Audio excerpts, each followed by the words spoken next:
Fala galera, meu nome é Vic Caldas, você está no Intelectus Podcast, o seu podcast de teologia e assuntos afins. Esse é mais um episódio extra daqueles em que a gente pega algum conteúdo da internet para analisar, e hoje nós vamos analisar um corte de uma programação que aconteceu na igreja do pastor Ed Renekiewicz, uma programação que falou sobre Bíblia, sobre como a Bíblia fala, sobre como a Bíblia fala hoje, e que teve a participação de alguns teólogos, todos eles, na minha leitura, teólogos progressistas. Então, a partir dessa análise, nós vamos poder entender um pouquinho do progressismo, de como os progressistas pensam e de como eu defino progressismo teológico. Antes de começar, você já sabe, se você está ouvindo esse podcast no YouTube, não deixe de curtir, comentar, compartilhar, se inscrever no canal caso não seja inscrito e ativar o sininho de notificações para não perder as nossas atualizações. Se estiver ouvindo esse podcast em outra plataforma de vídeos ou de podcast, também não deixe de divulgar este trabalho. Você também pode ajudar financeiramente este podcast fazendo um pix para a chave davicaldasb, este B é de Bezerra, @gmail.com. Dito isso, vamos começar o episódio.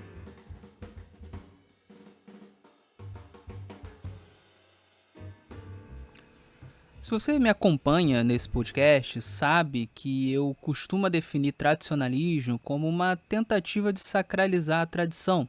E por outro lado, eu costumo definir progressismo como uma tentativa de sacralizar a cultura contemporânea. Então, são dois lados opostos entre si, que estão nos extremos de um espectro teológico, e os dois se afastam daquilo que eu considero o correto, daquilo que eu considero o ideal, que é se guiar pelo sola scriptura, ou seja, a Bíblia como a única regra de fé, prática e doutrina. Então o tradicionalismo vai se desviar do sola scriptura como? Sacralizando a tradição, colocando a tradição como sendo uma das regras de fé, prática e doutrina. E o progressismo vai se desviar do sola scriptura como? Sacralizando a cultura contemporânea, colocando a cultura contemporânea como uma das regras de fé, prática e doutrina. E assim você se afasta do sola scriptura. É por isso que eu gosto de combater e combato aqui nesse podcast os dois lados.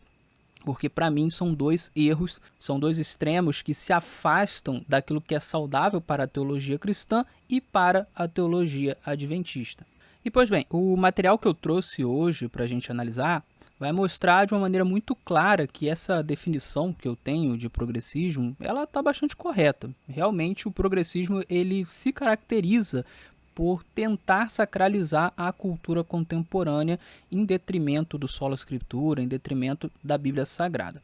O material de hoje ele é um cortezinho de 10 minutos de um programa que teve na igreja do Ed Renekiewicz, que, pelo que eu entendi, é uma programação que tem sempre, onde ele convida alguns teólogos para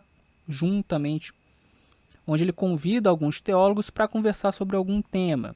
E nesse programa em específico foi conversado sobre a Bíblia, sobre como a Bíblia fala, sobre como a Bíblia fala hoje.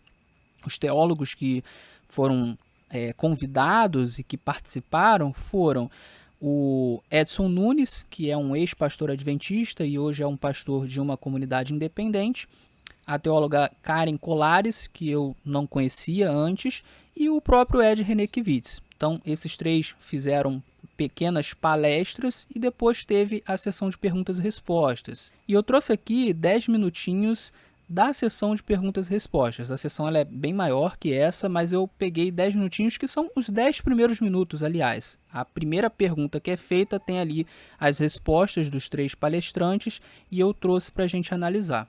Então eu vou rolar aqui o vídeo e na medida que eu achar importante eu vou parando para tecer os meus comentários. Gente, tem inúmeras questões que já chegaram e ouvindo a fala de vocês me deu vontade de começar por um lado, pelo outro, enfim. E vou começar, acho que pelo término da fala do Ed, a relação da Bíblia com Jesus. A gente aprende e ouve isso, não tanto do ponto de vista teológico, mais corriqueiro no dia a dia, que a gente precisa interpretar a Bíblia a partir de Jesus, né? Ou, como se diz, que a Bíblia é uma chave hermenêutica, para a gente poder ler as Escrituras como um todo. E isso me parece absolutamente claro e tranquilo. A questão que eu queria colocar aqui para vocês a partir dessa questão é: como que a gente sabe se a nossa interpretação a respeito de Jesus está correta?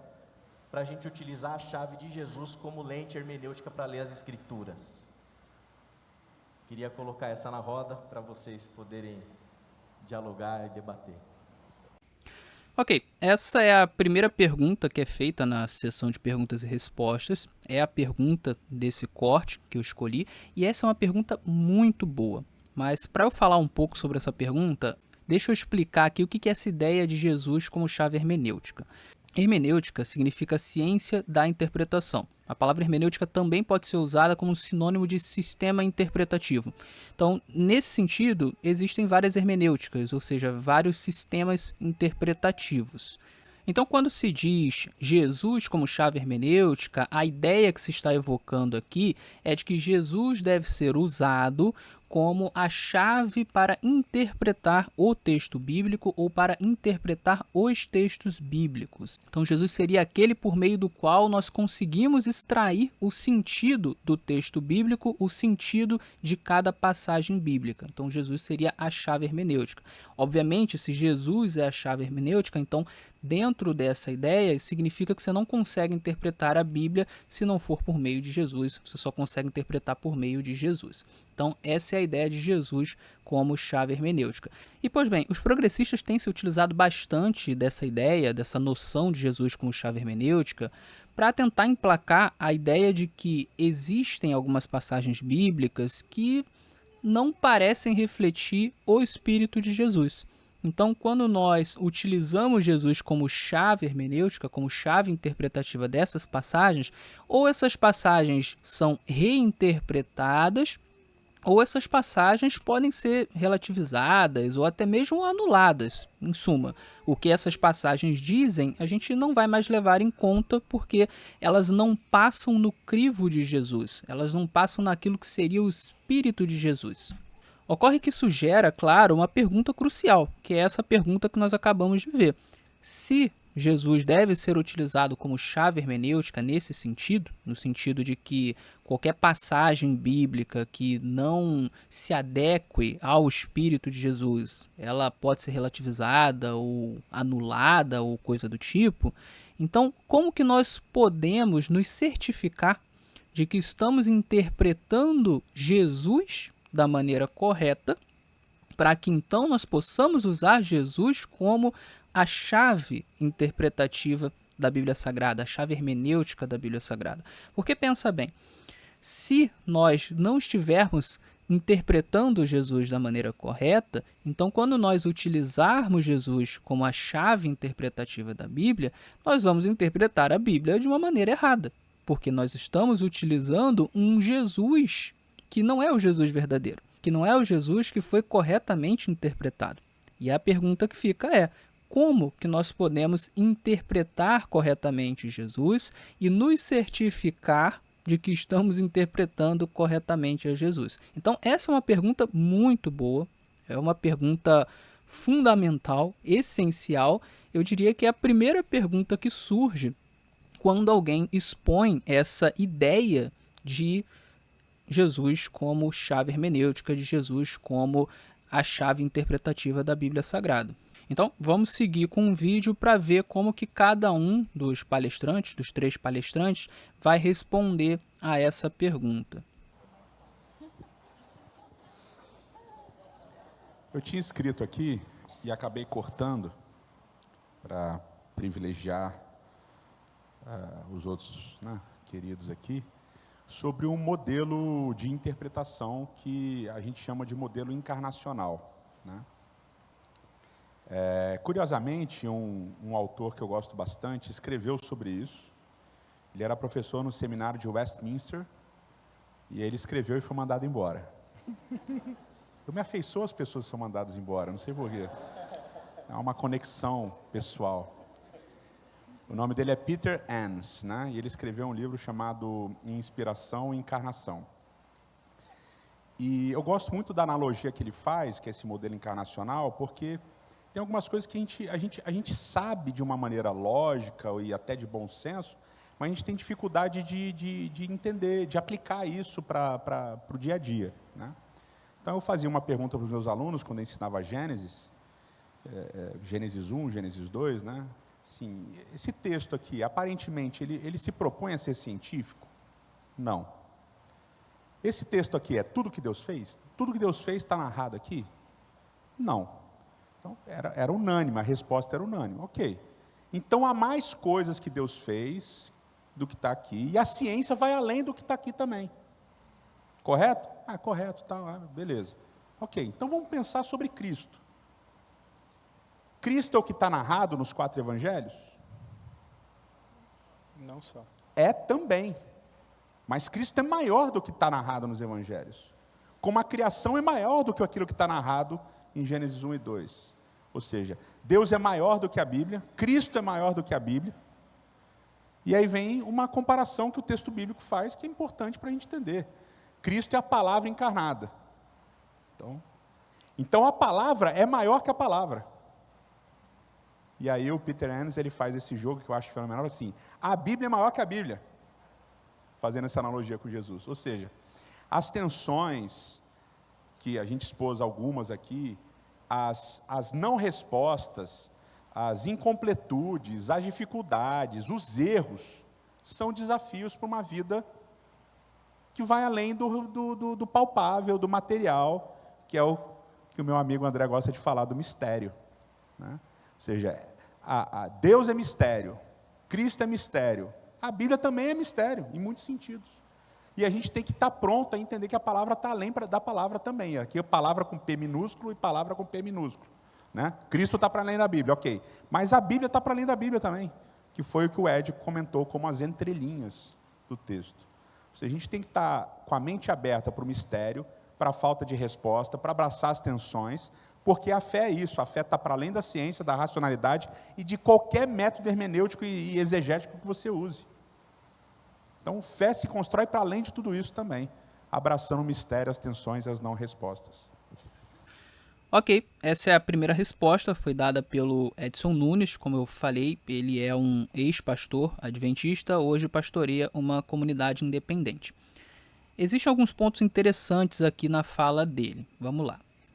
Ele tenta construir a ideia de que o que está escrito na Bíblia não é o todo do que Deus fez. Então ele usa primeiro a ideia de Gênesis, né? Então ele pega lá Gênesis 1 e 2 e aquilo ali não é o todo que Deus fez, o que significa que existem coisas fora da Bíblia que abarcam a realidade, e ele vai aplicar essa mesma ideia a Cristo. Então existe o que a Bíblia fala sobre Cristo, mas Cristo é muito maior do que a Bíblia, é muito maior do que a Bíblia fala sobre ele, do que os evangelhos falam sobre ele. Ele fez muito mais do que o que está relatado nos evangelhos, então Cristo é maior que os evangelhos, Cristo é maior que a Bíblia Sagrada.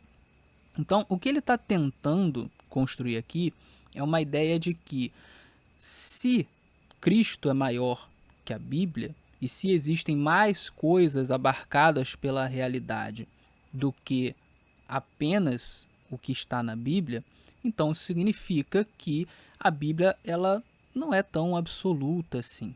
É isso que ele está tentando construir. Então, essa ideia de a Bíblia como a única regra de fé, prática e doutrina, ela talvez não seja uma ideia tão razoável, ela talvez tenha os seus limites. É isso que ele está tentando construir.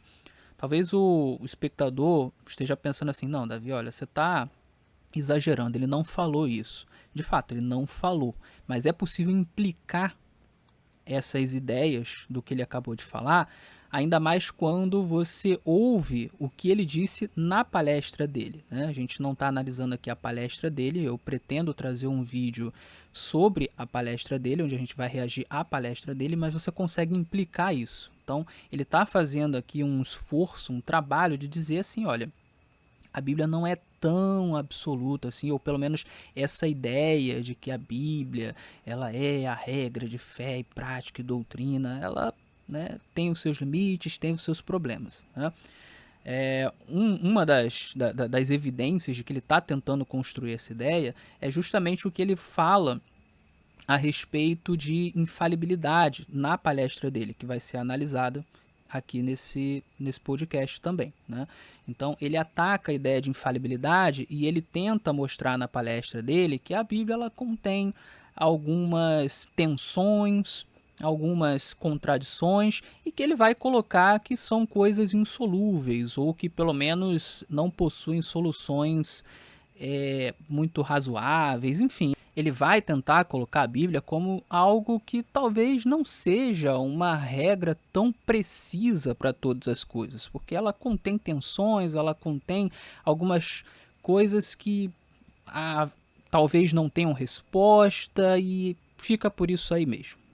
E a pergunta que fica mas por que o progressista ele tenta construir essa ideia? Por que ele está tentando, de certa forma, minar a autoridade da Bíblia ou relativizar a autoridade da Bíblia, fazer com que a Bíblia ela não seja tão absoluta ou tão poderosa quanto a maioria dos outros cristãos crê? Por que ele está tentando fazer isso? Por que o progressismo tenta fazer isso? Ora, por uma questão muito simples. Existem algumas pautas progressistas que é bem difícil de você conseguir defender se você tiver uma interpretação da Bíblia que seja uma interpretação mais conservadora. E quando eu falo aqui de conservador, eu não estou falando de política. Eu estou falando de você interpretar o texto bíblico considerando que a Bíblia é infalível, não necessariamente inerrante, existe uma diferença entre infalibilidade e inerrância, mas que é infalível, ou seja, ela é a palavra de Deus, então doutrinariamente falando, ela não tem falhas, está tudo correto dentro da Bíblia, e ela precisa ser interpretada dentro de seus contextos, o contexto temático, o contexto histórico, o contexto linguístico, e você interpretando dentro dos contextos e considerando que ela é infalível e que ela é inspirada e toda inspirada, então você chega a algumas conclusões, e essas conclusões são conclusões conservadoras. Essa é uma teologia conservadora, uma teologia que considera a inspiração da Bíblia, que considera a infalibilidade da Bíblia e considera que para você extrair o texto bíblico você precisa entrar nos contextos, considerar os contextos. Aí você vai entrar, por exemplo, no método histórico-gramatical ou gramático-histórico, onde você considera o contexto temático, onde você considera o contexto histórico, para você extrair dali o que exatamente a Bíblia está dizendo. O que é diferente, por exemplo, do método alegórico, onde você alegoriza várias passagens e você acaba cometendo uma exegese, ou seja, você imputa ao texto algo que não está no texto, em vez de você extrair do texto o sentido do texto, né? Então, aqui você tem um método que é um método conservador, porque você está tentando conservar aquilo que está no texto e que sempre esteve no texto, e que o autor do texto quis que estivesse no texto. Você não está tentando imputar alguma coisa no texto, você não está tentando sair do texto, desviar do texto. Então, é conservador. E é conservador porque também entende que existe ali uma infalibilidade, existe uma inspiração, existem ali verdades que são eternas e por aí vai. Então, esse método conservador, ele acaba levando a algumas interpretações que vão contra determinadas pautas que o progressismo quer defender.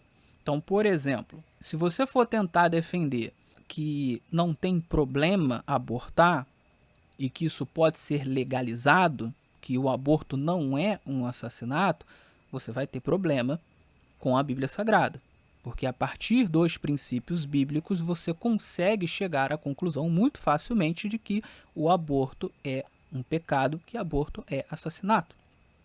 Ou vamos pegar a questão do relacionamento homossexual, da prática homossexual. Para a Bíblia, a prática homossexual, o relacionamento homossexual é um pecado. Se você for utilizar uma forma de interpretação conservadora, que usa o método histórico-gramatical, que entende toda a Bíblia como inspirada, que entende toda a Bíblia como infalível, você vai chegar à conclusão de que sim, a prática homossexual é um pecado, que o relacionamento homossexual é um pecado. Ou podemos pegar, por exemplo, a questão do sexo antes do casamento, ou da masturbação, ou ainda da questão do divórcio. Todas essas questões, se você for interpretar a Bíblia de uma maneira conservadora, você vai chegar à conclusão de que sexo antes do casamento é pecado, que masturbação é pecado, que divórcio é pecado. A mesma coisa em relação ao uso de drogas como maconha, cocaína, crack. Isso também a gente vai chegar à conclusão através de princípios bíblicos de que isso é pecado. E veja, eu estou falando princípios bíblicos porque nem tudo isso você consegue achar na Bíblia um mandamento explícito dizendo não faça, um mandamento explícito dizendo isso é pecado. Né? Você não vai encontrar, não tem na Bíblia não usarás cocaína. Maconha é pecado, isso você não vai encontrar, mas sola escritura, ou seja, você usar a Bíblia como única regra de fé e prática, não é simplesmente você encontrar declarações explícitas sobre todos os assuntos, é você saber extrair os princípios das passagens bíblicas para aplicar a questões da atualidade, para aplicar a questões que às vezes não estão colocadas na Bíblia de uma maneira explícita. Muitas vezes porque são problemas que não existiam na época. Então você vai ter que usar princípios para poder aplicar. E quando você usa esses princípios dentro de uma interpretação conservadora, você chega à conclusão de que essas coisas são pecado, como por exemplo o uso de drogas. Então tem várias coisas que fazem parte de uma pauta progressista que vão ser coisas que vão ser difíceis de se defender se você se utilizar de uma interpretação da Bíblia mais conservadora. Eu falei aqui de algumas coisas bem pesadas, mas também tem algumas coisas mais leves. Por exemplo, se você fizer uma interpretação mais conservadora da Bíblia, você vai chegar facilmente à conclusão de que um homem de sunga na praia ou uma mulher de biquíni na praia também é pecado. São roupas de baixo, são roupas indecentes, não deveriam ser usadas por pessoas nem na praia, nem fora da praia, nem em lugar nenhum. São roupas que você usa se você estiver em casa com seu cônjuge, não para você desfilar por aí. Né? E o que acontece? Eu estou fazendo um resumo aqui, existem várias pautas que poderiam ser colocadas aqui. Mas, no fim das contas, essas pautas do progressismo, elas são pautas de uma visão cultural contemporânea. E como eu falei, o progressismo ele tenta sacralizar, ele tenta defender a cultura contemporânea. Então não pega bem para um progressista ter que apontar para essas coisas e dizer que é pecado. No máximo ele pode dizer que não é muito bacana, que não é aconselhável, mas dizer que é pecado é muito pesado, né? Então ele precisa de alguma forma relativizar a Bíblia Sagrada para que essas pautas, ou algumas dessas pautas, possam ser defendidas. Eu quero deixar bem claro aqui que eu não estou dizendo que o Edson Nunes defende todas essas pautas, tá? Eu acredito que ele defende algumas. Por exemplo, na comunidade dele, a comunidade independente que ele pastoreia, tem um pastor que é homossexual. Ele mesmo fala, ele falou nessa própria sessão de perguntas e respostas, tem um trecho em que ele fala. Tem uma pastora mulher, ele é pastor, e tem uma pastora mulher e tem um pastor homossexual. Então eu entendo, né, que para ele o homossexualismo, a homossexualidade não é pecado. Né? Eu já vi também ele participando de um evento de homossexuais cristãos, né? Que defendem que a homossexualidade não é pecado. Eu já vi isso, acho que numa postagem do Instagram. Então eu acredito que essa pauta ele defende. Não sei outras, né? Então não estou dizendo que ele defende todas essas pautas. Algumas eu acho que ele defende, ok? Mas eu estou dizendo que o progressismo como um todo, ele defende essas pautas. Algumas pessoas vão defender todas, outras vão defender só algumas vão defender com mais força, outras com menos força, mas o progressismo como um todo, e aqui eu estou falando do progressismo teológico, tá? Ele defende essas pautas. E existe, claro, uma área de interseção entre o progressismo teológico e o progressismo político, que é a esquerda. Por quê? Porque muitas das pautas culturais do nosso tempo, elas são pautas de esquerda. Então, quando o progressismo teológico ele começa a olhar para as pautas culturais modernas, contemporâneas, e querer defendê-las, uma vez que muitas delas são de esquerda, então é bastante natural que o progressismo teológico ele acabe muitas vezes andando de mãos dadas com o progressismo político, com a esquerda. E veja, quando a fé quando o evangelho se mistura com a política, isso nunca traz muitos frutos positivos, seja do lado da esquerda, seja do lado da direita. Então a minha crítica aqui não é que o evangelho está se misturando com a esquerda, por isso é ruim. Mas se misturasse com a direita seria bom. Não. O evangelho não deve se misturar nem com esquerda, nem com direita. O evangelho não deve se misturar com política, ok? Então o meu ponto não é esse. Agora, de fato, existe uma mistura aqui do progressismo teológico, muitas vezes, com o progressismo político. De forma que, muitas vezes, os progressistas teológicos também são progressistas políticos. Uma das características, inclusive, do progressismo teológico é justamente essa ideia de politizar o evangelho, de transformar Jesus em uma espécie de revolucionário contra o sistema. Isso pode ser feito tanto por parte de algum tipo de direita quanto por parte de algum tipo de esquerda. Como eu estou falando aqui de progressistas políticos agora, então isso vai ser feito por parte da esquerda, certo? Então Jesus ele vai ser visto muitas vezes como um líder revolucionário. Os primeiros cristãos vão ser vistos como socialistas. Então o cristianismo vai ser visto como sendo compatível com o socialismo.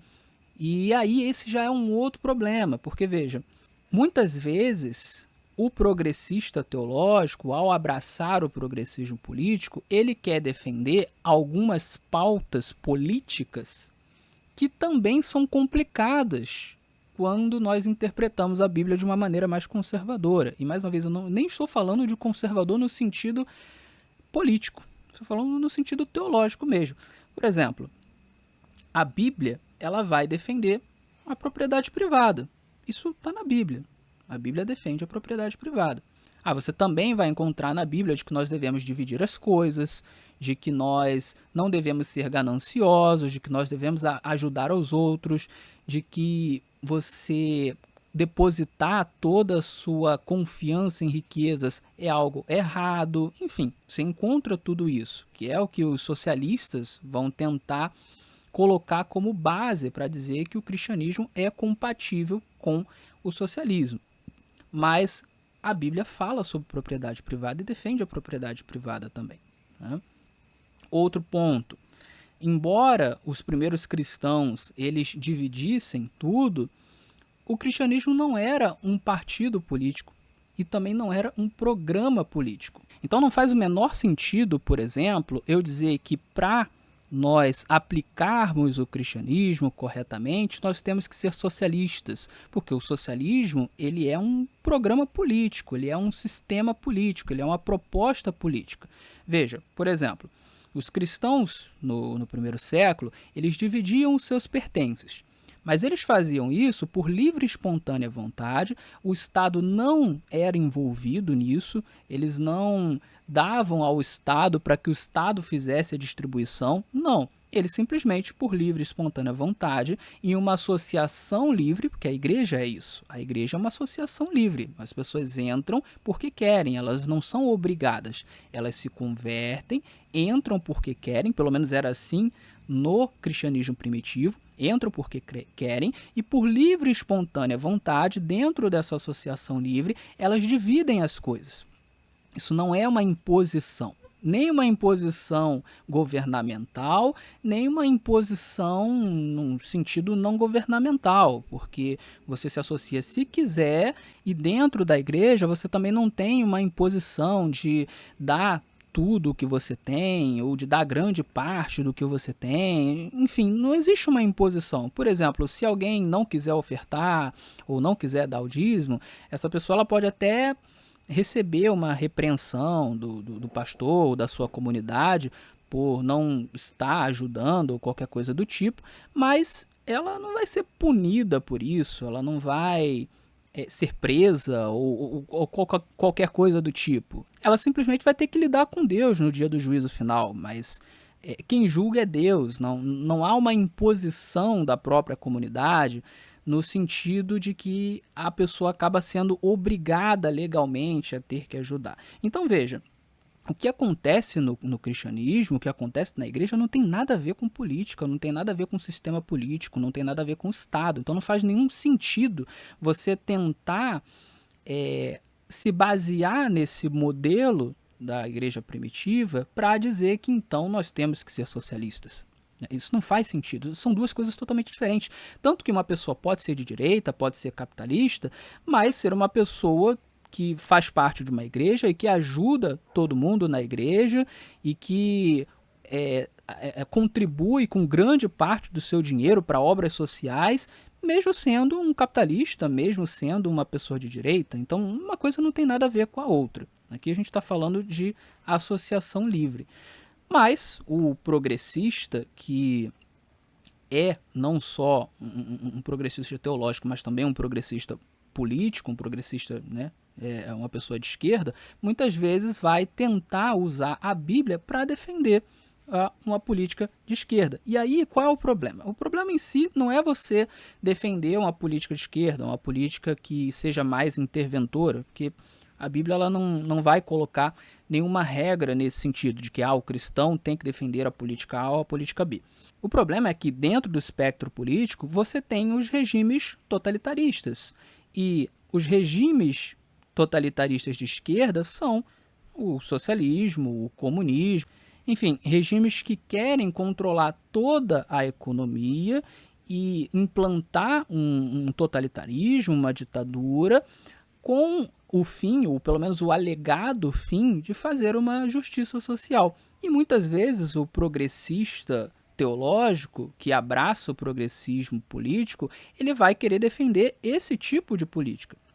Então ele vai defender um governo que é mais totalitário, ele vai defender, às vezes, atos que não são cristãos, às vezes ele vai defender grupos que fazem coisas que não são cristãs, como, por exemplo, invasores de terra, como, por exemplo, às vezes traficantes, enfim, pessoas que de alguma forma estão lutando por alguma pauta de esquerda, né, com os métodos de esquerda e que muitas vezes vão ser métodos radicais, nem sempre, mas existe a esquerda radical, essas pessoas elas vão ser defendidas pelos progressistas teológicos que abraçaram o progressismo político, e para que isso seja defendido, não dá para você ter uma interpretação conservadora da Bíblia, porque se você tiver uma interpretação conservadora, você vai chegar facilmente à conclusão de que um cristão não deve defender,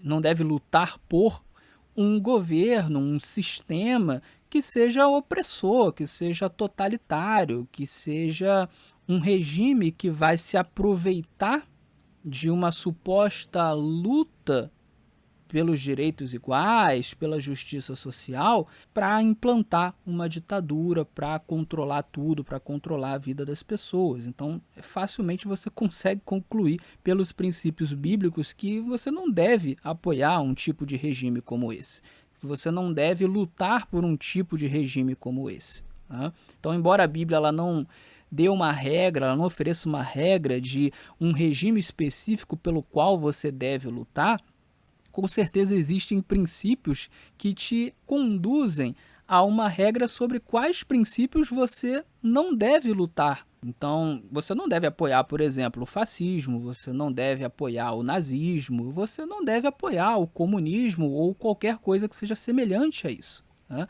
Hoje nós vivemos uma época em que nós temos regimes que são chamados de Estado de Direito, Estado Democrático de Direito, que estão longe de ser perfeitos, estão longe de ser o ideal de Deus. Eu, inclusive, o ouvinte sabe, eu sou um libertário, então eu nem acredito nessa estrutura chamada Estado.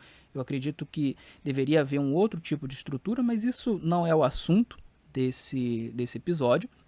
Mas, de qualquer forma, é melhor você viver em um Estado, um chamado Estado Democrático de Direito, ou um Estado que seja uma monarquia parlamentarista, por exemplo, né, que também é um Estado de Direito, do que você viver em uma ditadura comunista, do que você viver em uma ditadura fascista, do que você viver em uma ditadura nazista, ou qualquer outro tipo de ditadura. certo? Uma ditadura militar de direita ou de esquerda, enfim. Qualquer tipo de ditadura é uma coisa ruim, né? Ou uma ditadura do judiciário, por exemplo, enfim. Então, um cristão não deve defender uma ditadura. Um cristão não deve defender violação de direitos humanos, nem se for um regime de esquerda, nem se for um regime de direita. Um cristão não deve defender invasão de terras, nem se for a favor da direita, nem se for a favor da esquerda. Então, assim, não importa qual é o lado, qual é a ideologia política, né? Um cristão tem certas coisas que ele não pode defender, assim como ele não pode defender o aborto. Mas para um progressista teológico que também abraçou o progressismo político, ele precisa defender essas pautas, né? Essas pautas, pelo menos do lado da esquerda, né? Então, a ditadura de direita ele vai atacar, ele vai dizer que é ruim, mas uma ditadura de esquerda, aí ele tem que defender. E para ele defender isso, ele vai precisar relativizar a Bíblia, porque senão fica difícil. Então, veja, o que eu estou querendo dizer é que o discurso que foi construído aqui pelo Edson Nunes é um discurso que ele tenta, de alguma forma, abrir margem para que você possa defender coisas que numa leitura mais conservadora, que numa interpretação mais conservadora da Bíblia, você não conseguiria defender. Então você reduz um pouco o poder da Bíblia, você reduz um pouco a centralidade da Bíblia, você relativiza um pouco essa ideia de infalibilidade da Bíblia, essa ideia de a Bíblia como a única regra de fé, prática e doutrina, para que você possa então defender certas coisas que muitas pessoas poderiam apontar para a Bíblia e dizer, pô, mas a Bíblia é contra isso, ou pelo menos os princípios bíblicos apontam que isso aqui é errado. Mas aí, como você relativiza a Bíblia, então você consegue fazer com que você dá uma volta, entendeu? Você consegue fazer com que aquilo seja mais razoável. Então a ideia é essa. E é justamente aqui que entra a ideia de Jesus como chave hermenêutica, porque veja, se um cristão ele simplesmente diz, não, a Bíblia está ultrapassada, então não dá para defender essas ideias bíblicas aqui, a gente vai ser contra a Bíblia mesmo. Se um cristão fala isso, obviamente ele já perdeu, né? Todo mundo vai dizer assim, mas então o que você está fazendo no cristianismo, o que você está fazendo na Bíblia? Né? Não faz nenhum sentido. Né? Se você não acredita na Bíblia, então vai embora daqui, você não é um cristão. Agora, se eu, em vez de dizer que não, a gente não segue a Bíblia, esse livro tá antigo e tal, eu digo, olha, Jesus é maior que a Bíblia e eu sigo a Jesus, aí toma um outro aspecto. Que aí, veja, não é que eu estou dizendo que a Bíblia não importa, não é que eu estou dizendo, não é isso. É que eu estou dizendo que Jesus é maior que a Bíblia e a gente tem que interpretar a Bíblia com base em Jesus. Então você coloca ali Jesus contra a Bíblia. Como Jesus é maior, então meio que não tem problema. Certas coisas da Bíblia você vai poder relativizar, você vai poder negar, porque Jesus é maior. Então, é mais ou menos essa ideia que está sendo construída aqui. E, mais uma vez, eu não estou sendo maldoso na minha interpretação, tá? Porque eu não estou me baseando só nisso aqui que o Edson Nunes falou. A própria palestra dele, né, que faz parte dessa mesma programação, ela mostra isso de uma maneira, para mim, bastante clara. Tá? E outras coisas que eu tenho visto do Edson Nunes apontam esse caminho. Mais uma vez, não estou dizendo que ele defende todas essas pautas que eu coloquei aqui. Talvez muitas delas ele não defenda. Algumas eu acredito que ele defende. Mas o progressismo como um todo faz essa construção que o Edson Nunes fez justamente para defender essas pautas que são pautas culturalmente contemporâneas. Ok? Agora vamos ver o que os outros teólogos vão dizer.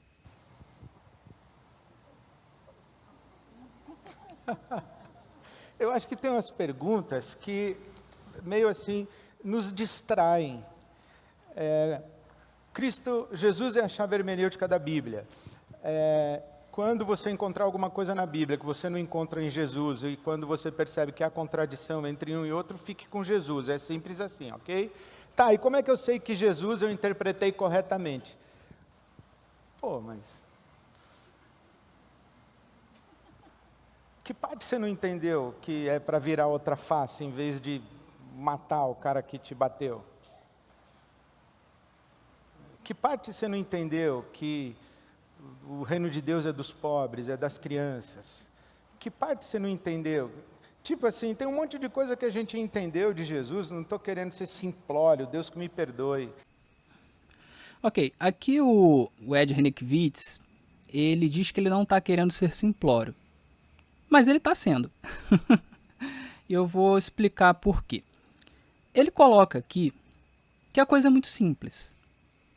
Olha, se você encontra alguma coisa na Bíblia que é contraditória com Jesus, fica com Jesus. Que é exatamente o que eu estava explicando, tá? Então aqui, ó, você pode jogar fora determinadas coisas da Bíblia porque aparentemente não é compatível com Jesus. Então ele coloca Jesus versus Bíblia, né?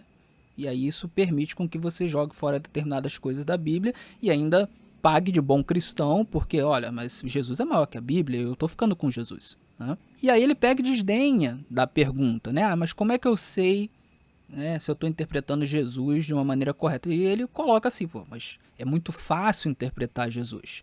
Que parte você não entendeu? De que não é para você matar a pessoa que te deu um tapa na cara, por exemplo, né? Que você deve cuidar dos pobres, que você deve cuidar das crianças. Mas veja, você saber dessas coisas, você saber que você não deve matar uma pessoa que te deu um tapa na cara, não vai te ajudar em nada a você interpretar determinados trechos da Bíblia Sagrada.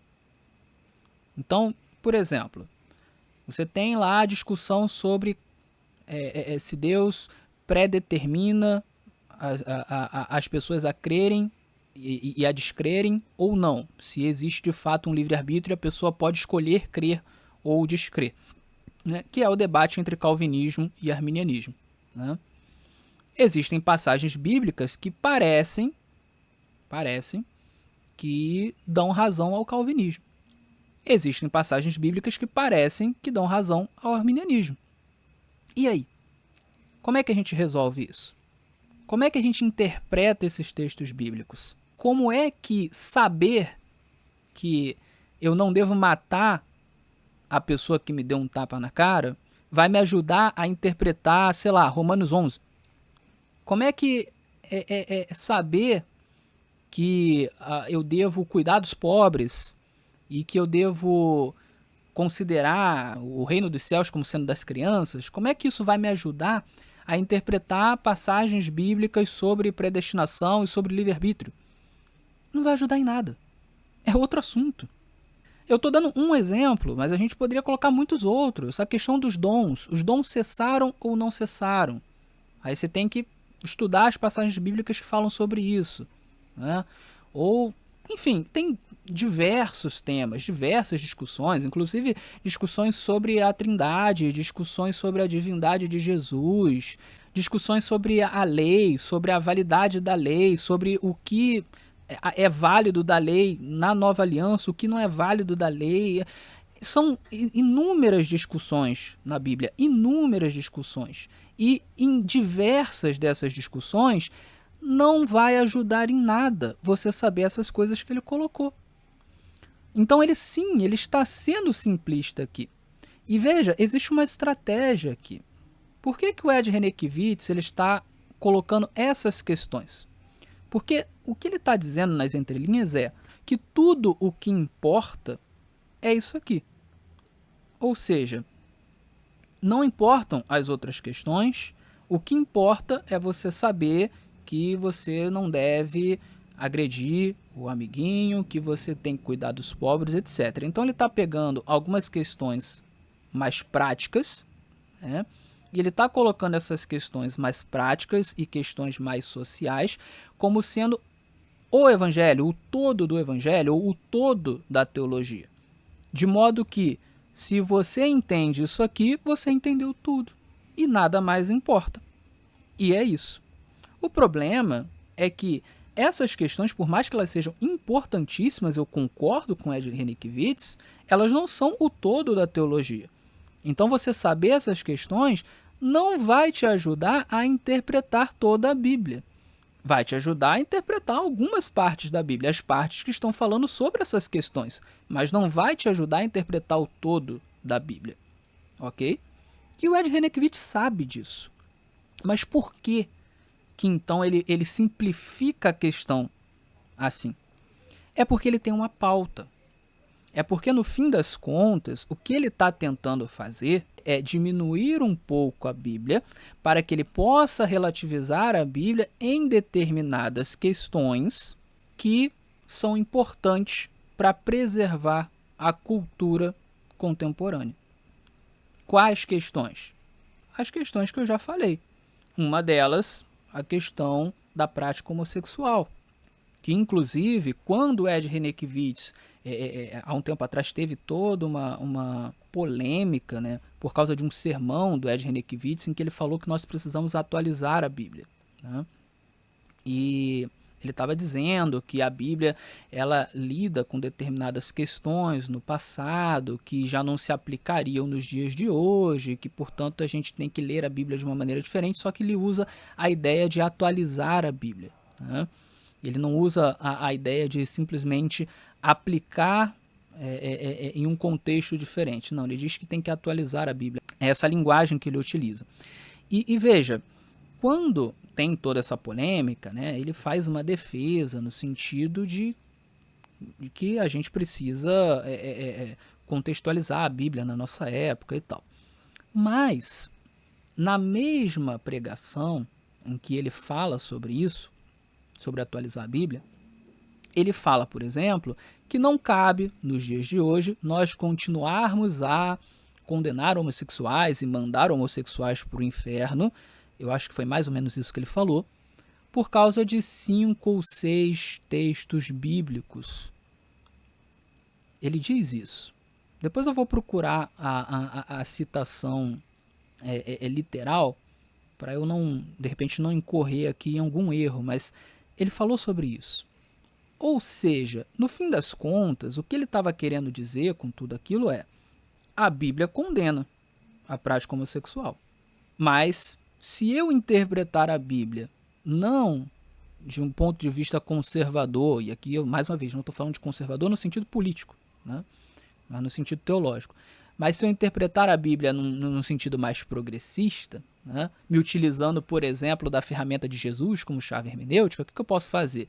Eu posso colocar aqui, olha, de acordo com o Espírito de Jesus, né, que é amor, que é amoroso, né, todas as formas de amor são permissíveis, tudo é amor, tá tudo certo, então não cabe mais eu condenar, né, eu dizer que é pecado a prática homossexual, que isso feriria o Espírito de Jesus. O Jesus que eu acredito não diria que um casal homossexual que se ama está cometendo um pecado ao estar junto e praticar a homossexualidade, né? Então, a partir daí, se faz uma releitura, aqueles textos são jogados fora, são entendidos como textos antigos, como textos que, enfim, expressões de sua época ou qualquer coisa do tipo, e é isso aí, tudo certo, tá tudo certo, né? A ideia é essa, e não só com a ideia da homossexualidade, né? Eu não vou colocar aqui, eu acho que eu vou fazer um episódio específico sobre isso, mas nessa mesma sessão de perguntas e respostas, o próprio Ed Renekiewicz vai falar que ele levou num pequeno grupo da igreja dele 2 integrantes do Movimento Sem Terra. E aí ele fala um pouquinho sobre isso e tal, ele vai entrar um pouquinho na questão política. Então veja, ele quer defender determinadas questões que, se você fizer uma interpretação mais conservadora da Bíblia, vai ser muito difícil você defender, né? Como é que eu vou defender, por exemplo, né, os métodos do Movimento Sem Terra? E veja, aqui eu nem estou dizendo que não exista um problema. Existem pessoas que são pobres, que precisam de terra e não têm. Isso é um problema. Agora, qual é a solução? Quais são os remédios? Quais são os meios? O que a gente pode usar para poder resolver esse problema? Isso aí são outras questões. Agora, a invadir terra é correto, os meios do MST são corretos, né? Diante da Bíblia isso se sustenta, né? Os princípios são corretos, e uma interpretação mais conservadora, não. E não porque são meios de esquerda, não, é porque invadir terra não está correto. Invadir coisas que são dos outros, roubar coisas, tirar coisas que são dos outros, não está correto. Como eu falei, a Bíblia defende a propriedade privada, por exemplo. Mas ela também defende que a gente deve dividir. Sim, mas não por imposição, né? Não por meio da força, não por meio da briga, né? Então como é que você vai defender um movimento que usa da violência, que usa da força? Complicado, né? Então não estou falando aqui de ser de direita ou ser de esquerda. Eu estou falando de existem coisas que a Bíblia proíbe, pelo menos numa leitura mais conservadora, histórico-gramatical, né? Que entende a Bíblia como infalível, toda inspirada, né? Agora, numa leitura mais progressista, aí você consegue relativizar. E é isso que ele está tentando fazer aqui. Então ele está sendo simplista? Tá. Ele está sendo simplório? Tá. Mas vamos ver o que ele vai continuar falando. Mas, às vezes, eu tenho a impressão que a gente vai para um debate teológico buscando, que nem aquela figura da serpente comendo o seu próprio rabo, sabe? Quando tem algumas coisas que são razoáveis e que nem essas a gente dá conta, aí a gente quer elucubrar teologicamente. O cara fala assim, e quem nunca ouviu falar de Jesus, como é que vai ser julgado no julgamento final? Mas você já evangelizou seu vizinho? Então você está preocupado com, sabe? É uma forma de fugir também, eu acho. Só acho. Então veja, aqui ele usa mais uma estratégia, né? Ele vai tentar dizer o seguinte, olha, tem várias questões teológicas, mas que elas são muito teóricas e que, portanto, elas não são importantes. E que vai ter gente que vai estar preocupada com essas questões teóricas, mas não evangeliza o seu vizinho, né? Então ele coloca dessa maneira. Isso aqui é problemático, porque, veja, existem pessoas que são assim? Sim, existem pessoas que estão preocupadas com questões menores, teóricas, e que não fazem nada na prática. Existem pessoas que estão preocupadas se a pessoa que nunca ouviu o evangelho vai ser salva ou não, mas não pregam o evangelho para o seu vizinho. Ok, isso é um problema, tá? Mas o Ed Renekiewicz, ele pode dizer que todas as pessoas que se preocupam com essas questões teóricas, elas não fazem nada na prática? Não, ele não pode falar isso. E, de fato, existem muitos cristãos piedosos que fazem muito na prática, existiram muitos cristãos piedosos que fizeram muito na prática e que se preocuparam com essas questões teóricas. Se você pensar nos grandes nomes da fé, dos grandes nomes do protestantismo, por exemplo, você encontra um monte também. Pense, por exemplo, me veio aqui na cabeça, no John Wesley. O John Wesley, ele foi um cara incansável em termos de pregação do evangelho. Ele pregou muito. Ele viajava a cavalo com 80 anos de idade para pregar. Ele foi um homem que fez muito na prática, né? Mas ele também foi um homem que produziu muita teologia, que escreveu muito, que se preocupou muito com a parte intelectual, com a parte teórica. Foi um cara que defendeu muito o arminianismo, por exemplo. Eu estou dando um exemplo, eu poderia dar diversos exemplos. Eu poderia pensar no próprio Paulo. Paulo foi talvez o primeiro grande teólogo do cristianismo, da igreja, da fé cristã. E ele era um homem extremamente prático, ele era um missionário, ele ia nas igrejas, mas ele produziu teologia de grande qualidade e muito difícil, inclusive. O próprio Pedro falou, tem coisas que Paulo fala que são bem difíceis de entender. A teologia paulina é bem complicada, bem pesada, bem densa. Isso porque ele escreveu só cartas. Ele não foi alguém que sentou para escrever livro, né? Mas ele era um homem extremamente instruído, um rabino, alguém que conhecia muito da cultura, de todas as culturas, né, que o circuncidavam, né, da cultura grega, da cultura romana, da cultura hebraica, claro, ele era um rabino. Então, assim, tentar fazer essa dicotomia é injusto. Porque, sim, existem pessoas que se preocupam com essas coisas e não vão fazer nada na prática, mas não é todo mundo. Tem muita gente que se preocupa com questões teóricas e com questões práticas. Esse é um ponto. Um outro ponto é, Deus distribuiu dons diferentes para cada pessoa. Isso aqui é importante, tá? Então veja, eu, Davi, por exemplo, eu tenho facilidade de explicar coisas, eu tenho facilidade de escrever, eu tenho facilidade de produzir conteúdo para a internet e eu contribuo para o reino dessa maneira. Eu respondo e-mail, eu respondo pessoas no WhatsApp, muita gente entra em contato comigo por e-mail, entra em contato comigo no WhatsApp para tirar dúvida, eu já ajudei várias pessoas nesse sentido.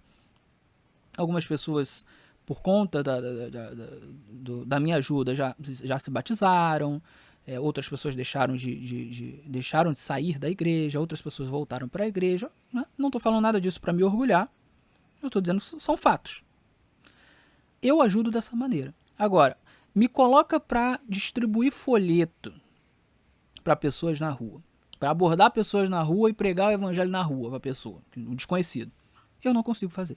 Eu já tentei. Eu não consigo fazer. Tem um monte de coisa que eu já tentei fazer na igreja e que eu percebi que não é minha praia. Eu não consigo fazer. Talvez eu não seja o cara ideal para evangelizar meu vizinho. Eu sou um cara mais contido, né?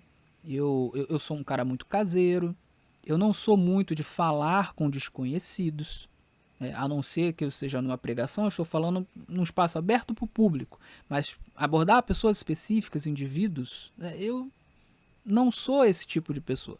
Meu pai, por exemplo, é alguém que sai na rua e fala com todo mundo, eu não sou assim. Né? Então, assim, tem gente que vai lidar mais com a parte teórica e que vai ajudar na igreja nesta parte. Né? Então não necessariamente essa pessoa está errada. Às vezes é o dom dela, ok? É claro, se tem coisas práticas que você pode fazer e você não faz, você está errado. E aí eu vou concordar com o Ed Renekiewicz. Às vezes a gente se preocupa com certas coisas, podendo fazer outras coisas práticas, que são muitas vezes nossa obrigação e a gente não faz. Agora, a gente tem que tomar cuidado ao julgar dessa maneira. Então veja, as questões teóricas são importantes? São. Dá para você lidar tanto com as questões teóricas quanto as questões práticas? Sim. Eu também ajudo na prática, no reino de Deus, e aqui eu não vou ficar falando o que eu faço, porque isso aqui vai acabar virando uma autopromoção. Mas eu também tenho as coisas que eu faço na prática, que não tem nada a ver com essa parte mais teológica, mais teórica. Né? Então é possível fazer. Só que ele tenta colocar essa como se fosse uma contradição entre as duas coisas, né? Justamente para criar essa tensão e dizer que assim, olha, você pode jogar fora todas essas questões teóricas, o que importa são essas questões práticas mais sociais, então isso é o suficiente, se você entendeu isso, você consegue interpretar toda a Bíblia. Desculpa, Ed, mas você está sendo simplista, você está sendo simplório. Mas vamos continuar, que agora a gente tem a resposta da Karen. Quer entrar na conversa? Gente, vocês acham que eu posso falar mais alguma coisa depois disso aqui? Pode. Não, eu fico pensando assim, eu não vou me aproximar da pergunta no sentido de pensar se nós lemos Jesus adequadamente ou não. Mas que o critério da nossa leitura bíblica deve ser muito pautado pelo desenvolvimento ético e moral social também.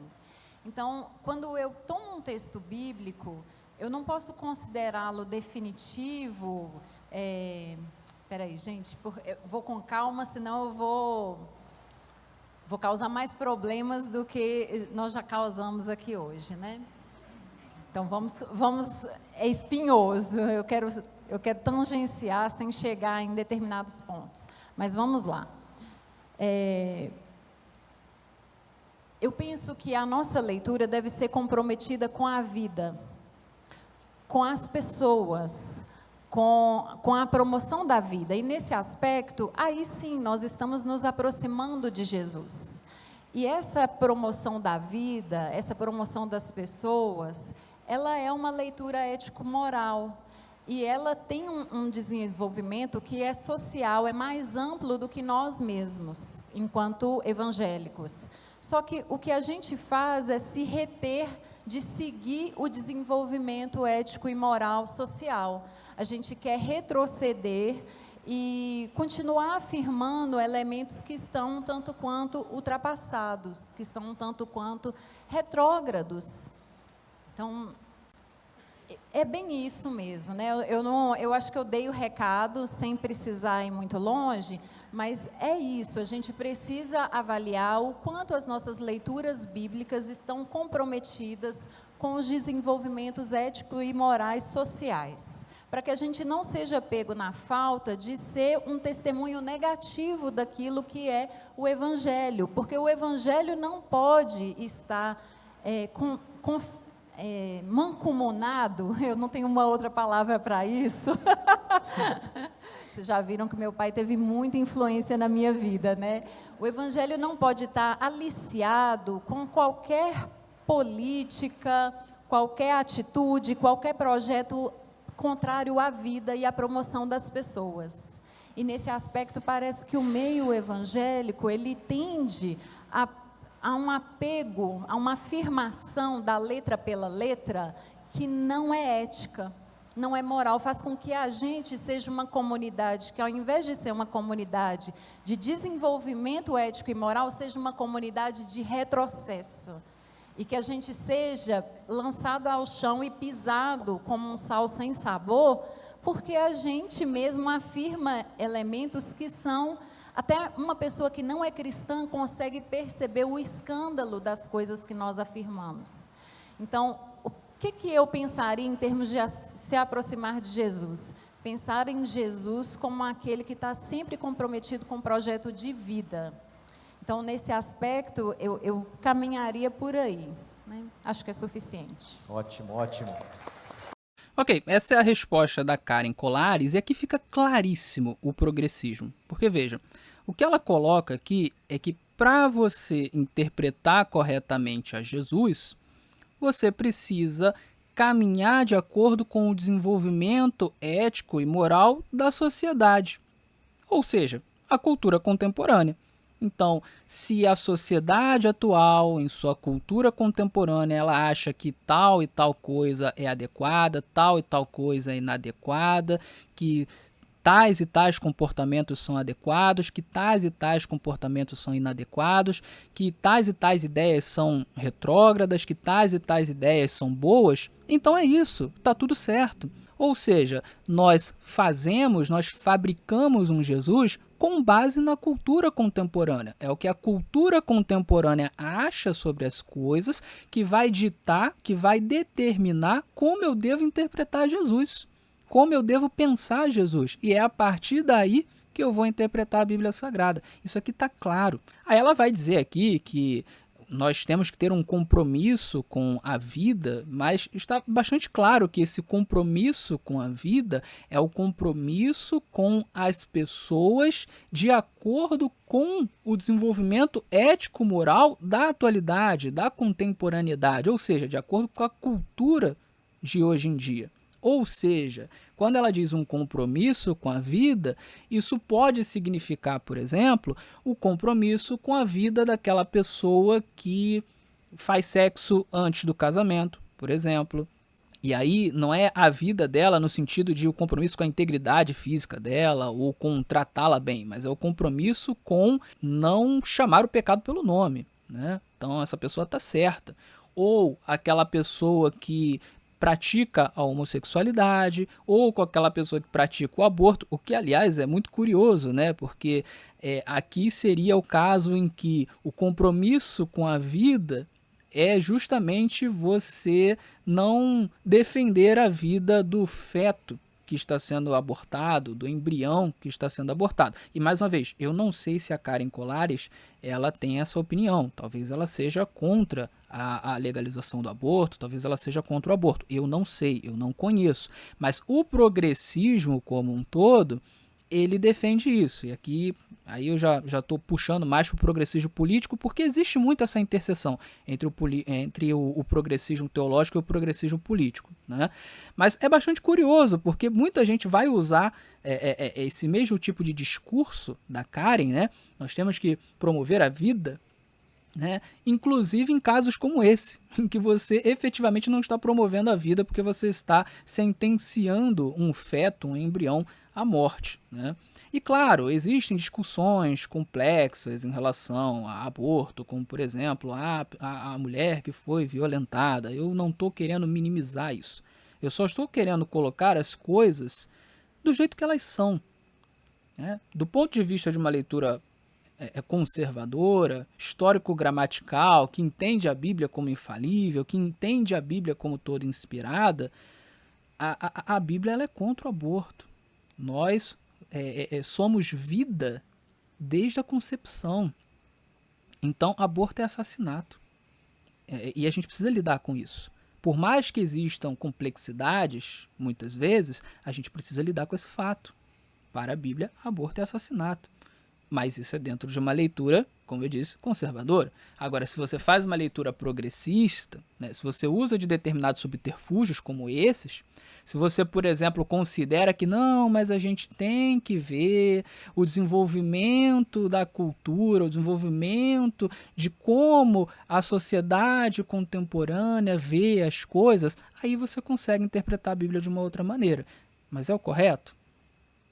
Não está violando o texto bíblico, não está violentando o texto bíblico para que ele concorde com a cultura contemporânea? Esse é o problema, né? E aí uma coisa que vai ser utilizada por todos esses progressistas é o quê? São alguns exemplos, né, para tentar dizer que não, eles estão corretos.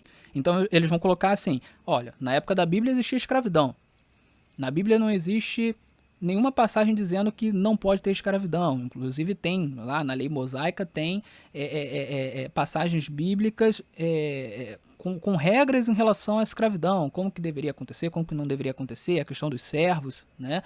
E não há uma passagem bíblica que diga que é proibido, né? Inclusive no Novo Testamento também, você tem Paulo dando conselhos em relação a como que os servos deveriam tratar seus senhores, como os senhores deveriam tratar os seus servos, né? Então, olha, viu, se a gente for interpretar a Bíblia da maneira como vocês conservadores interpretam, então até hoje a gente vai ter que concordar que escravidão pode ter e etc. Mas veja, essa é uma objeção bem ruim, bem besta, tá? Porque veja, desde o início do cristianismo, os cristãos eles sempre entenderam que a escravidão não era um ideal divino, tá? E se você for fazer uma boa leitura da Bíblia, uma leitura conservadora inclusive, você consegue chegar facilmente à conclusão de que a escravidão não é um ideal de Deus. O que você encontra na Bíblia é Deus tolerando uma servidão, uma escravidão ao longo do tempo, porque era uma cultura geral e isso não iria sumir de uma hora para outra, né? E como o homem tem livre-arbítrio, então Deus não poderia simplesmente fazer isso sumir de uma hora para outra, porque Deus respeita o livre-arbítrio, né? E a cultura nesse sentido era muito forte. Então Deus ele vai dando algumas regras para amenizar essa escravidão, essa servidão ao longo do tempo, né? Inclusive tem algumas regras na Bíblia muito interessantes, né? Como por exemplo em Israel, a de que um escravo, né, que fugisse do seu senhor e se abrigasse com outra pessoa, a pessoa que recebeu esse escravo, que escondeu esse escravo, não poderia entregar ao seu antigo senhor. Isso é muito curioso, né? Até porque na mesma época, em outras nações, a regra era o contrário, né? Quem recebesse um escravo fugido deveria entregar ao senhor, senão ele pagava multa, enfim, era errado. Na Bíblia, não, é o contrário. Um escravo que fugiu do seu senhor, ele não poderia ser devolvido, né? Porque entendia-se que o senhor estava explorando o escravo. Então tinha várias regras para proteger os servos, né? O servo hebreu, por exemplo, só podia servir por 6 anos, ele tinha uma espécie de um salário, enfim. Quando ele era solto, né, ele tinha que receber uma espécie de uma rescisão. Tinha um monte de coisa para amenizar a servidão, né? E quando você chega no Novo Testamento, você tem ali algumas regras que são dadas ali também para amenizar a questão da servidão, mas não há, num primeiro momento, por parte dos apóstolos, né, no Novo Testamento, uma tentativa de simplesmente acabar com a servidão de uma hora para outra, porque simplesmente aquilo era impossível, era uma instituição muito antiga, praticada por todo mundo, fazia parte do império, e os apóstolos não tinham sido chamados para resolver esse tipo de questão. Eles tinham sido chamados para pregar o evangelho. Então, eles estavam sendo muito práticos ali. Tem algumas questões aqui que não são ideais divinos, a gente não tem como mudar, então a gente vai tentar amenizar, né? Agora, quando você vai amenizando as questões, quando você vai fazendo o que você pode, em determinados contextos, em algum momento a cultura vai mudando. E foi isso que aconteceu no decorrer do cristianismo, né? A cultura foi mudando, e aí se criou um contexto apropriado para que a escravidão começasse a ser atacada de uma maneira mais firme, né? Então, chegou um ponto em que, na história, o cristianismo realmente conseguiu acabar com a escravidão, né? E aí depois você tem a volta da escravidão em determinado momento na história, você tem ali as grandes navegações, a escravidão volta a existir, infelizmente, mas, outra vez, você vai ter cristãos abolicionistas, que vão surgir nos séculos 17, 18 e 19, né? E muitos desses cristãos, eles vão ser abolicionistas por causa da Bíblia e da leitura da Bíblia que eles faziam. E esses cristãos, eles não eram progressistas que queriam subverter a Bíblia, que queriam relativizar a Bíblia. Não, eles estavam fazendo leituras da Bíblia que são as leituras mais corretas, que são as leituras mais conservadoras, no sentido de interpretar os textos de uma maneira séria, de uma maneira baseada nos contextos, né? Você consegue, através de uma hermenêutica saudável, conservadora, chegar à conclusão de que o ideal divino não é a escravidão e que, portanto, a escravidão fere aquilo que é o ideal divino, né? E não só fere o ideal divino no sentido de que, assim, fere o ideal, mas tudo bem, a gente pode escolher. Não, é algo pecaminoso, né? Se você ler, por exemplo, Gênesis 1 e 2, só com a leitura de Gênesis 1 e 2 você já consegue chegar a essa conclusão. As implicações de Gênesis 1 e 2, elas nos levam à conclusão de que a escravidão é um pecado, de que ela desagrada absolutamente a Deus, que não é para existir, né? Por exemplo, em Gênesis 1 e 2 você vê que Deus criou o homem à sua imagem e semelhança. Como que eu vou escravizar uma outra pessoa se ela é tão imagem e semelhança de Deus como eu, né? Gênesis 1 e 2 vai dizer que Deus é o criador de todas as pessoas, o que significa que nenhum homem pode ser dono de outro, porque o único dono que existe de todas as pessoas é Deus, né? Então como que eu vou tratar o outro como se fosse algo meu, né? Não faz o menor sentido, né? Em Gênesis 1 e 2, você vai ver que Deus deu ao homem a autoridade sobre outras criaturas, como plantas e animais. Mas não há nada ali dizendo que Deus deu a autoridade do homem sobre outro homem, né? Isso a gente já viu, inclusive, em outros episódios aqui no podcast, né? E um dos motivos pelos quais eu sou libertário é justamente isso, né? É porque eu entendo que o Estado é uma estrutura de governo que não faz sentido, né? Porque ela é uma espécie de escravidão. Mas isso também já é uma outra discussão, né?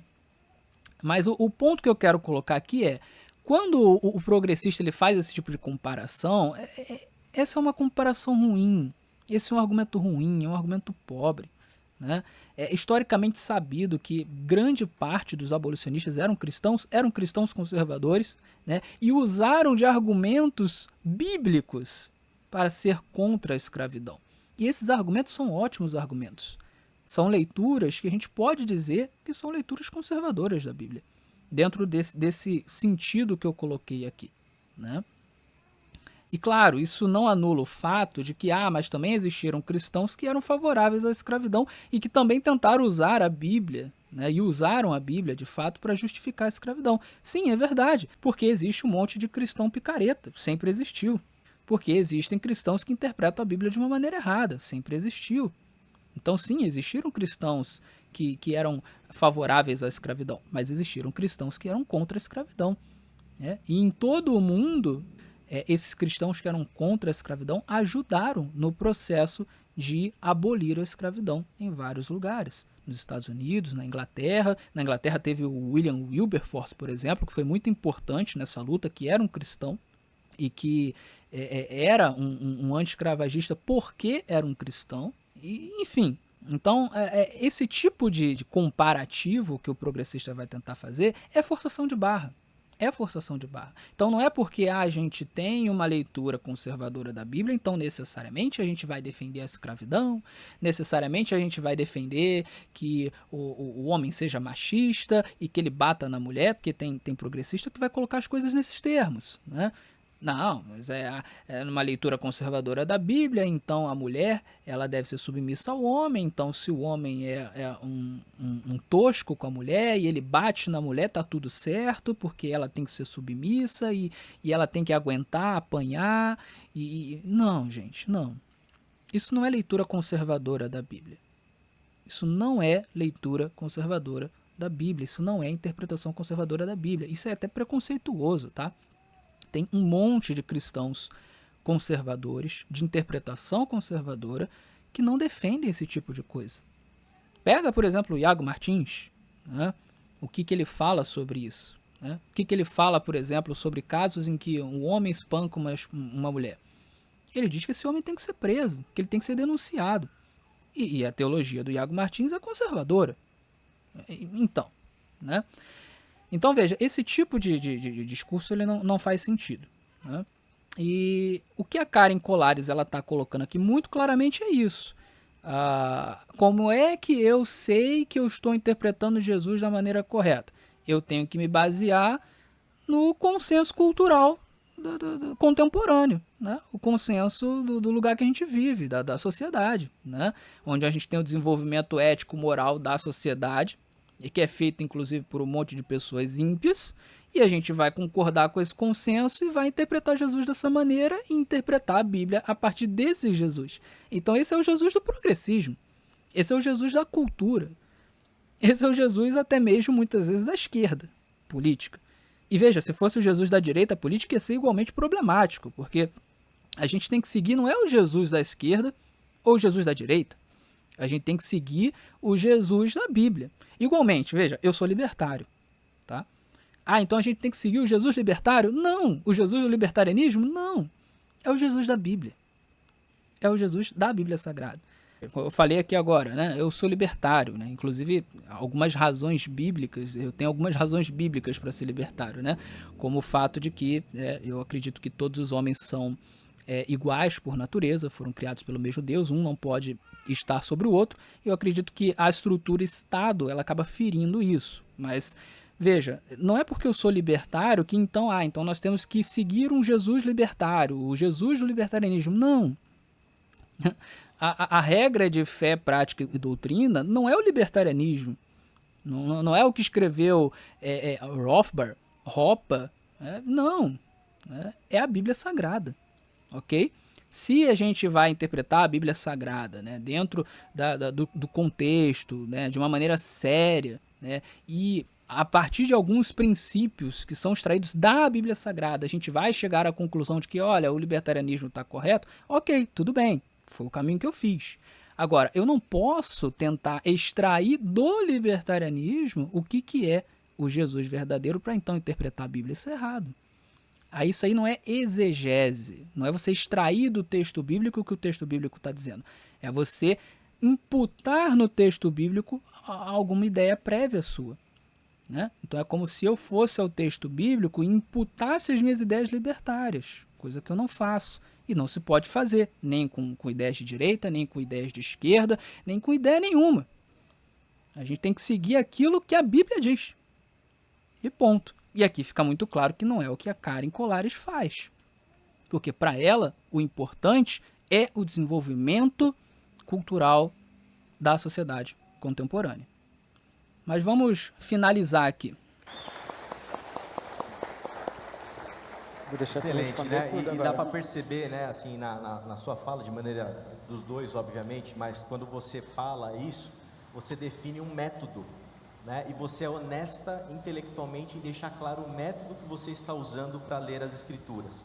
Tem uma eu queria complementar com o negócio. A gente vive um momento tão louco do cristianismo que quando você fala Cristo como chave hermenêutica, tem gente que critica.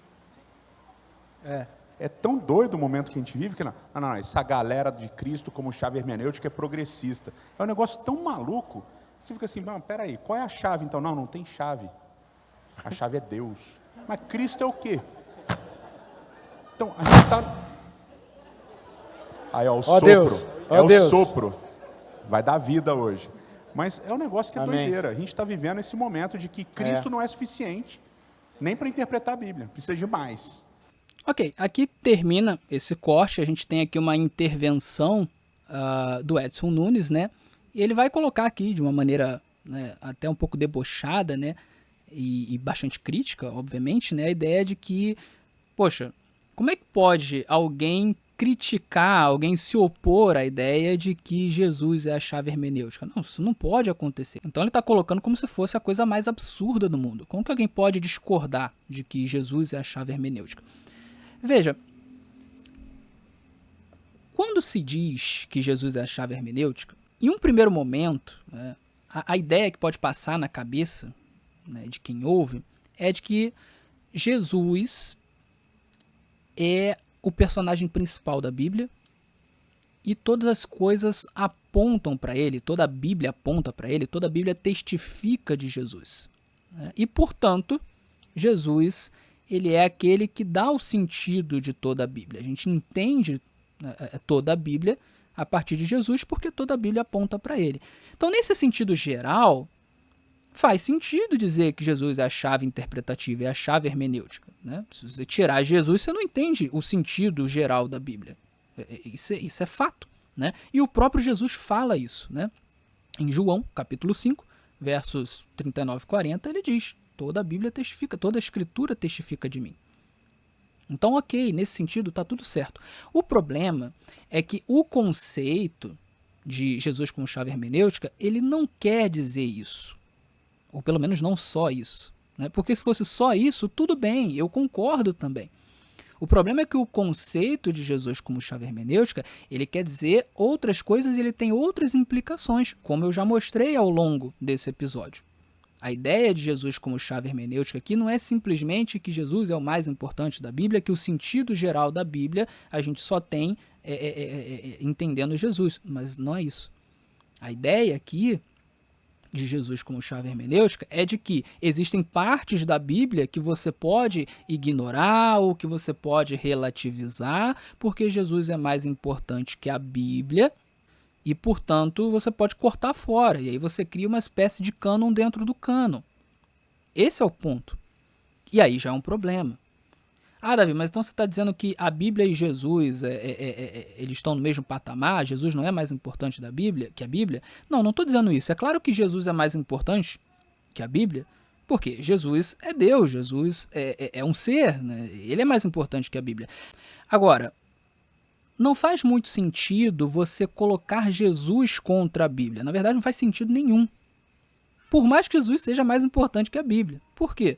Porque a Bíblia é a palavra de Deus e Jesus é Deus. Então não faz sentido você colocar a palavra de Jesus contra Jesus. A não ser, claro, que a gente entenda que Jesus ele é incoerente. Ah, Jesus é incoerente, Deus é incoerente. Então coisas que ele falou no passado, hoje a gente pode dizer que não, ele errou, no passado ele errou, né?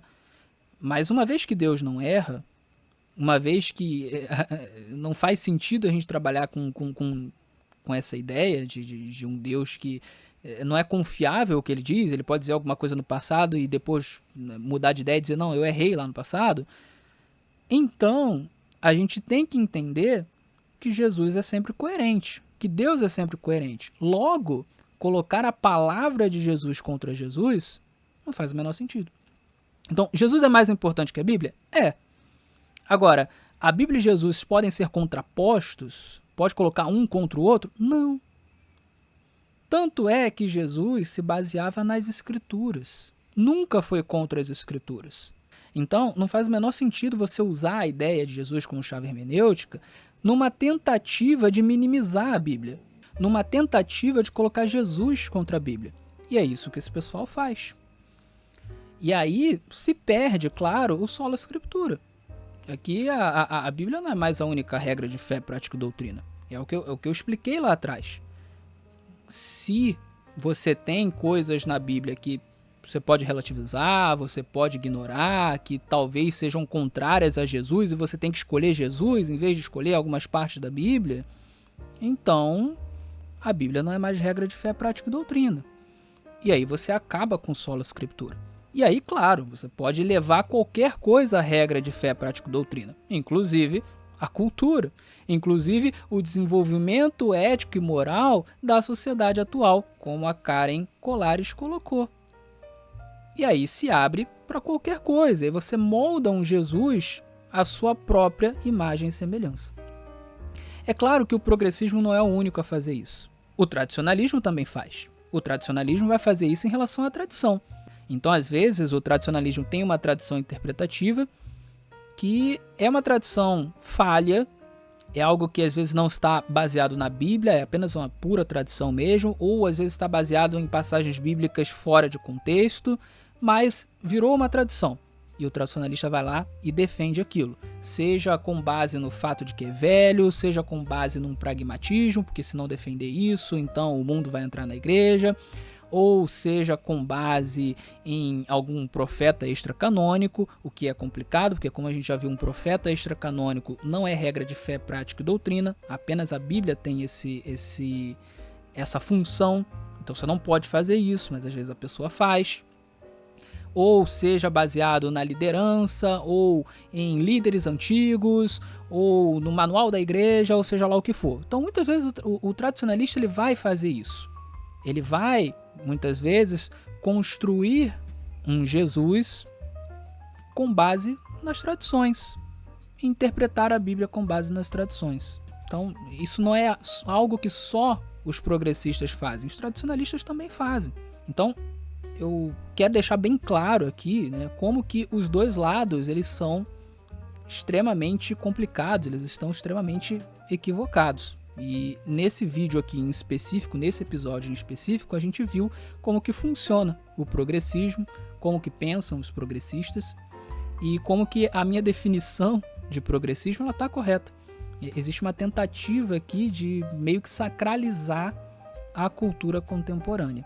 Colocar a cultura contemporânea no lugar da Bíblia, no lugar do sola escritura. Eu pretendo, como eu falei, gravar outras análises ainda dessa programação, talvez mais uns 2 ou 3 episódios. Eu quero fazer um episódio sobre a palestra do Edson Nunes, tem bastante coisa ali pra gente ver também. Quero fazer uma de um trecho da palestra da Karen Colares, e quero também pegar mais 1 ou 2 trechos dessa sessão de perguntas e respostas que é interessante. Tem uma também do Ed Renekiewicz, em que ele fala, por exemplo, daquela questão do Movimento Sem Terra, que ele levou 2 integrantes do Movimento Sem Terra no pequeno grupo deles. E eu acho interessante também esse trecho para a gente comentar. Muito bem, eu vou ficando por aqui.